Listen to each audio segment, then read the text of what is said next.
Noong 2016 sa isang bansang sugatan, may isang taong tumayo, umarap at nanindigan para sa ordinaryong Pilipino, Rodrigo Roa Duterte. Droga, dinabanan, hustisya, pinahinting, kriminal, hinarap. Bumagsak ang krimen, natakot ang sindikato, isa-isang nilinis ang mga barangay, milyon-milyon ang sumuko, libo-libo ang nahuli, bilyon-bilyon ang nasabat. Nagpatayo ng iba't ibang infrastruktura kabilang ang mga mega rehab centers para sa mga gustong magbagong buhay. Pinalakas ang PDEA, iniangat ang kapulisan at pinatibay ang hukbong sandahan.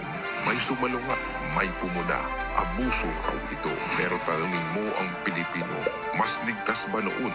Mas tahimik ba ang gabi? Mas kampante ba ang pamilya? May takot ba ang kriminal at durugista kumpara ngayon? Sa isang simpleng salo-salo, isang hiling lang ang binitiwan ni Duterte kay Senador Bato de la Rosa. Isang beses lang tayong magiging Pangulo at PNP Chief.